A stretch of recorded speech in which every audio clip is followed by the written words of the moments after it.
So right now we got everything all hooked up. The battery's been hooked up in parallel to the Infinitum. As you can see, it's a green light. So that's a good indicator because it tells you if it's below the minimum threshold to recover, it will remain red. So I guess the battery was above the minimum threshold, therefore it's green. That means it's doing its pulse and hopefully shaking out all the suffocation off the plates. Whether or not it can do it, I don't know.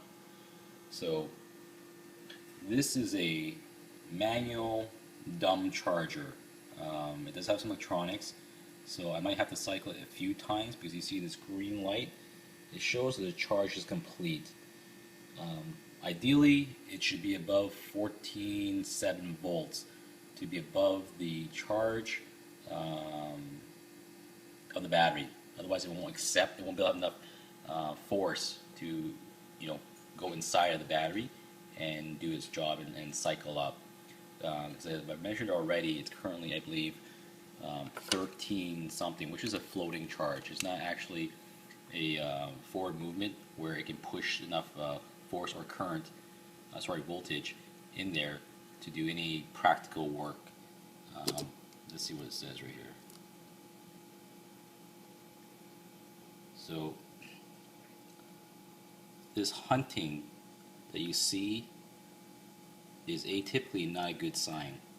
This means that the battery is trying to accept a charge and it's all over the place. So that very often is not a good sign. Whether or not it stabilizes in the next hour thereabouts, we'll see. So it goes without saying, while doing this kind of stuff, safety and security is paramount. So it's not something you want to walk away from. As you can tell here, it's pretty much Mickey Mouse rigged. Kids, everybody else, water, everything else. You want to make sure everybody has safety and they are aware that this thing is live.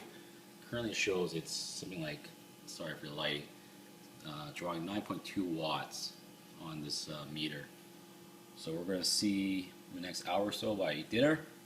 Nothing explodes, there's no magic smoke, and I guess we'll go from there. And I'll return this time hopefully in 2 weeks and report back what the voltage is and whether or not it can actually do some work. So we'll put some loads, light bulbs, sirens, what have you, and it'll prove that it can not only take a charge but hold a charge and dispense it over a 20 hours period. And that's the minimum rating that you can perform. I believe this is like a 7.5 amp hour battery, and that's usually rated over a 20-hour period, that it can put out that minimum amount of current for 20 hours. So we'll go from there and verify that it can perform actual work. I mean, that's what it counts on, right? If you want this hooked up to something and you're expecting to give you X amount of run time and it gives you 2 seconds, not very meaningful. It's not helpful. So again, because this powers quite a few of my backup UPSs and they go to critical systems, I want to make sure that these batteries are top notch.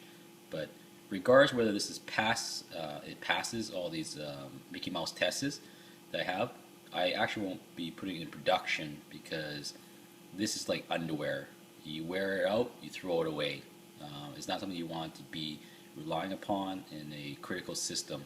So this is more meant for me, it's just to play with, what have you. And if it can light up some light bulbs or do something that's non-critical in nature, then hey, good to go, because they were free. So so was this device. So this is more of a review, and I'll report back. All right.